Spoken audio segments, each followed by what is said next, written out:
বাগেরহাট তরুণদের চোখে আবার জ্বলবে আশার আলো। কাজের শক্তি নিয়েই সবাই এগিয়ে যাবে ভালো।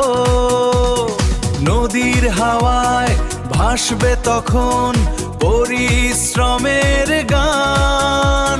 সবার হাতে কাজ থাকলে বদলাবে এই প্রাণ।